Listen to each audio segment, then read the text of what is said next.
Olá, meus queridos irmãos em Cristo Jesus, graça e paz. Alexandre aqui falando.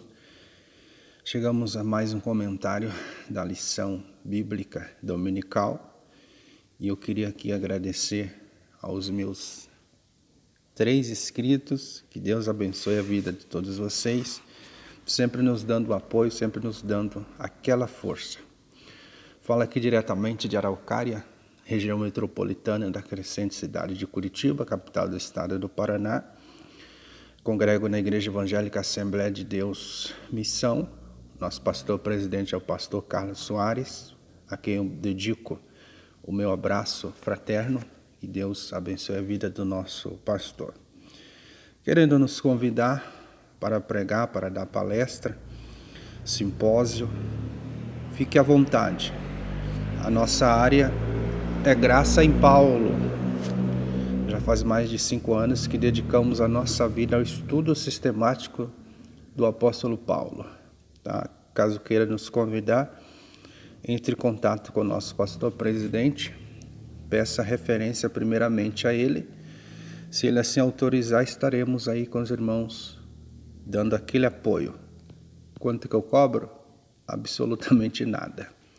De graça receber e de graça dai. Tá certo, queridos? Que Deus abençoe. Sem delongas, vamos à lição 7 do dia 16 de maio de 2021, cujo tema diz assim: o ministério de profeta. Você aí tem o dom de profeta? Você aí conhece algum profeta? Se puder escrever nos comentários, fique à vontade.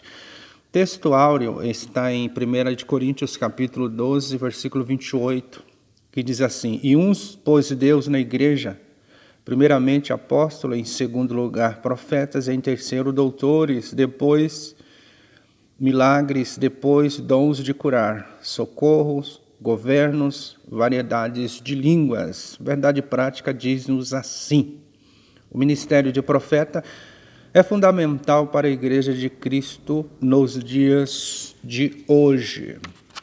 A leitura em classe está em 1 Coríntios capítulo 12, versículos 27 ao 29, e também Efésios capítulo 4, versículo 11, 12 e 13. Aproveitando que acabei de falar sobre a carta de Paulo aos Efésios, está aqui em minhas mãos esta indicação de hoje, do reverendo John Stott.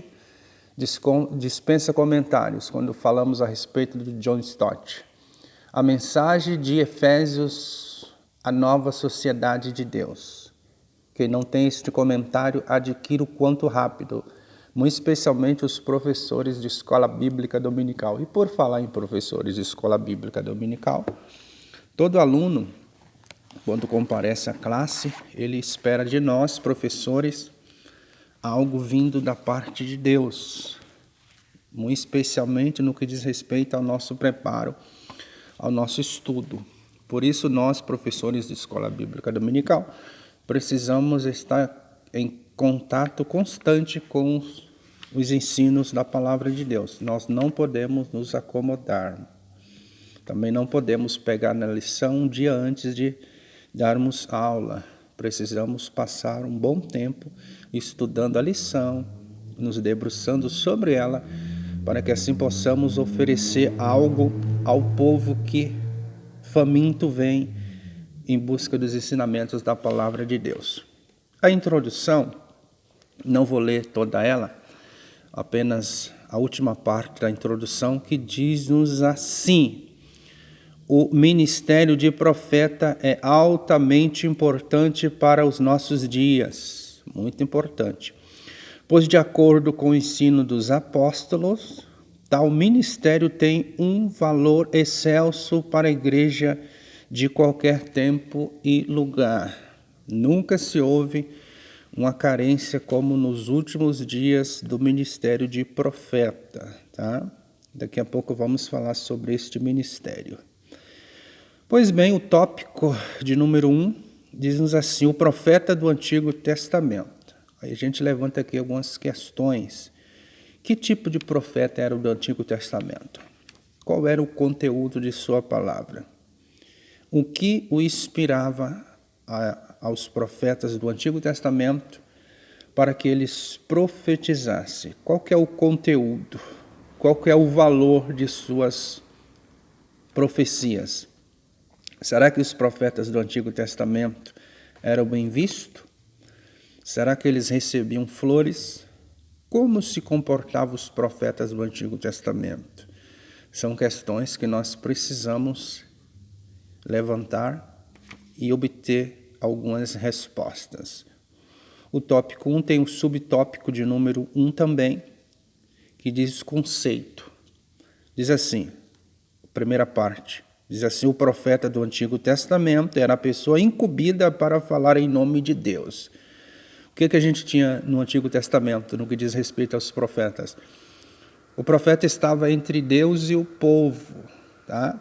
O profeta recebia de Deus a mensagem e transmitia ao povo a mensagem não dele, mas de Deus. Então, a primeira característica do profeta, ele não falava em nome de si, tá? Não, ele falava em nome de Deus. E muitas das vezes estas palavras não eram bem vistas pela sociedade, porque a sociedade geralmente estava em rebeldia contra Deus, por isso que Deus alertava, Deus não fala em vão. Sempre quando Deus fala, Deus tem uma palavra, e geralmente esta palavra não é uma palavra de autoajuda. Geralmente esta palavra é uma palavra de exortação, tá? Quando Deus fala, geralmente é uma palavra de exortação. O subtópico 2 diz assim, ainda de acordo com o subtópico 1, o comentarista vai citar alguns profetas do Antigo Testamento. Ele vai dizer sobre Samuel. Samuel que tinha 3 qualidades. Samuel era sacerdote, juiz e profeta. Nenhum outro santo de Deus teve esses três requisitos. Sacerdote, juiz e profeta. Somente Samuel. O comentarista também vai falar sobre Elias e Eliseu, você pode acompanhar em 1º e 2º livro dos Reis, a história. Vai falar também sobre a profetisa Hulda, que exerce o seu ministério nos reinados de Josias. E também o comentarista vai falar sobre Isaías, Jeremias e Daniel, grandes figuras do Antigo Testamento. Subtópico 2 fala sobre o ofício. E o comentarista vai dizer assim, através da inspiração divina, o profeta recebeu uma revelação que desvendava o oculto, anunciava juízo, emitia conselhos e advertências divinas. Expressões como veio a mim a palavra do Senhor e assim diz o Senhor, eram fórmulas usuais para o profeta começar a mensagem divina. Estamos falando do Antigo Testamento, tá? Que tais expressões começavam assim, veio a mim a palavra do Senhor, ou assim diz o Senhor, dentre outras. Era assim que começava a mensagem, geralmente era assim que começavam as mensagens dos profetas no Antigo Testamento, com estas expressões. O subtópico 3 fala sobre o profetismo, ainda de acordo com o Antigo Testamento. Não vou ler tudo ele, mas só a última parte que diz assim, foi esse tempo que os verdadeiros profetas em Israel foram cruelmente surrados e presos e mortos. Antes de citar, ou até mesmo ler, 2 versículos da palavra de Deus no Novo Testamento, quero dizer que a ideia central do profetismo era um reavivamento de profetas, é um reavivamento, onde este grupo se reunia para buscar em Deus, orar a Deus, se dedicar na presença do Senhor para que Deus reavivasse a esperança do povo de Israel, muito especialmente no que diz respeito às profecias que divulgavam-se a respeito do surgimento do Messias.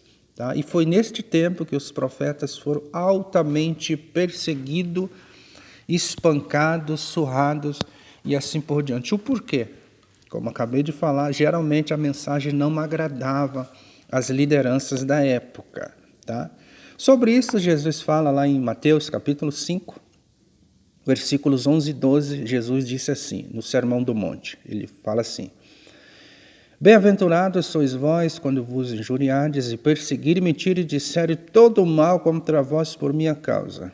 Exultai e alegrai-vos, porque é grande o vosso galardão nos céus, porque assim perseguiram os profetas que foram antes de vós. Então, quer ser profeta? Quer pregar? Quer ensinar? Se prepare para apanhar. O tópico 2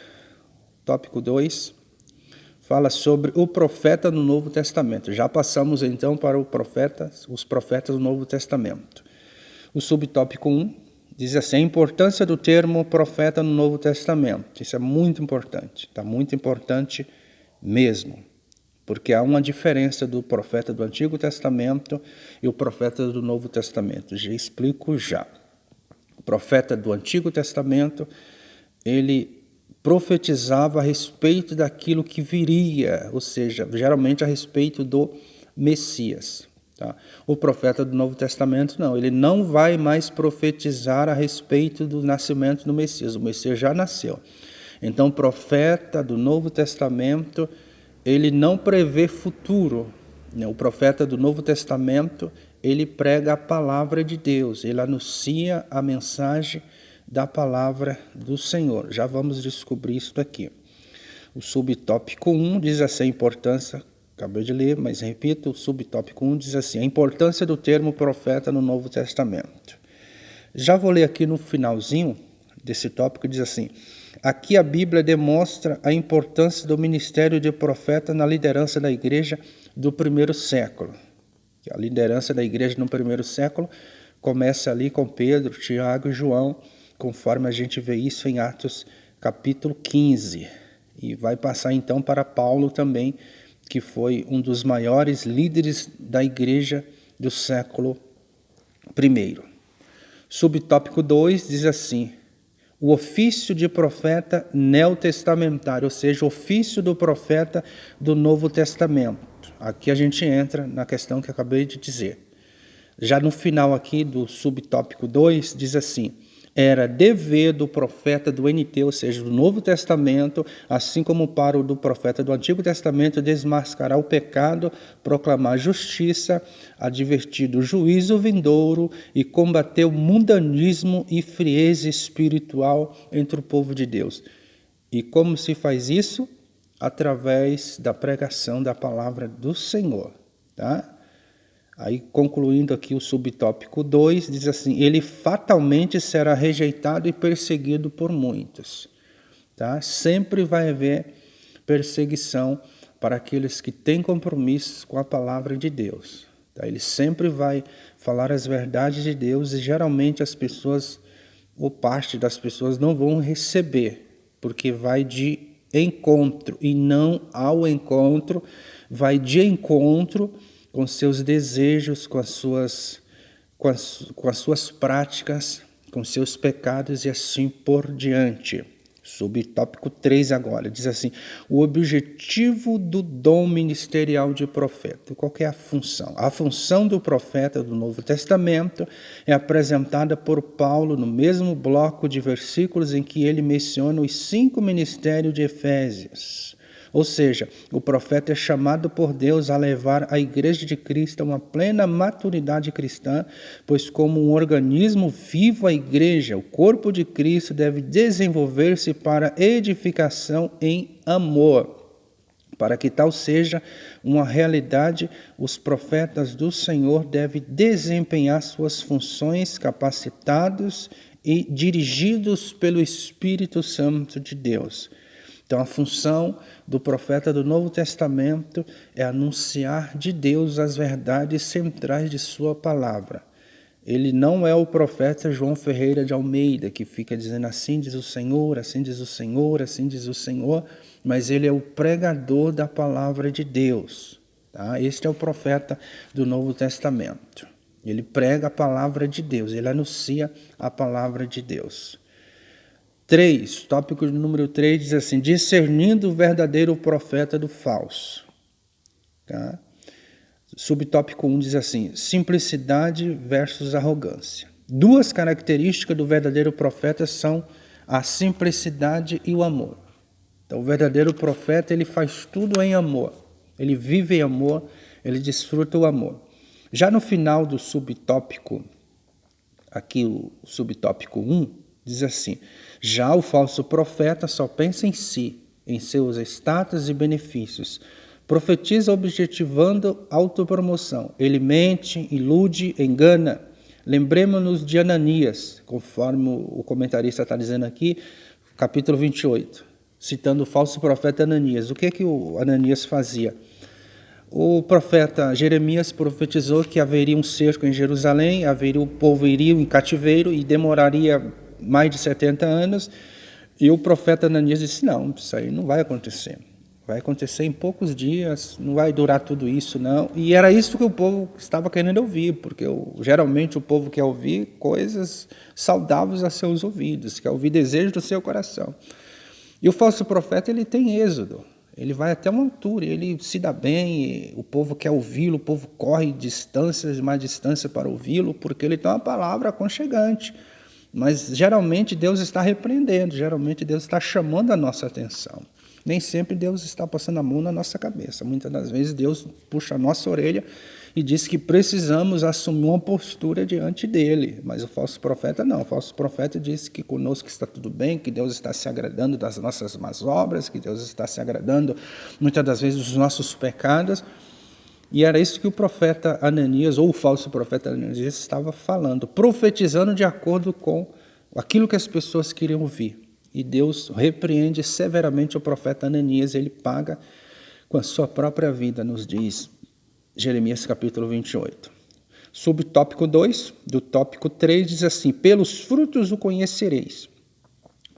Aqui eu leio todo esse subtópico. Diz assim: uma advertência séria de Jesus para os seus discípulos foi acerca de precaução com os falsos profetas, como conhecê-los. Jesus disse que os reconheceríamos pelos seus frutos, pois o resultado do fruto do que o profeta diz e faz revela o seu caráter. Logo você conhece de onde procede a árvore, que é o profeta.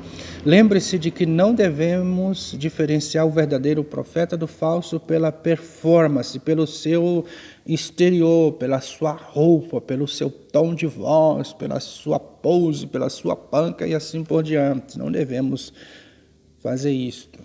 Devemos olhar firmemente sobre as coisas que o falso profeta está fazendo, né? Sobre o seu caráter e assim por diante. Subtópico 3 diz assim, ainda sobre o falso profeta.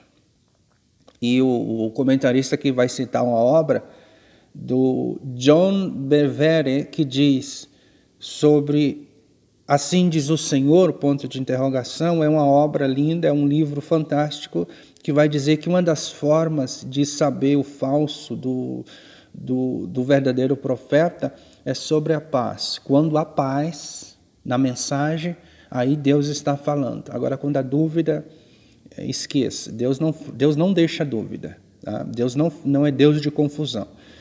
Esse livro vai dizer assim, são aqueles que ministram em nome de Jesus nas nossas igrejas e conferências, os que partem o coração do justo e que, embora o ministério seja apresentado em nome de Jesus, não é desempenhado pelo Espírito.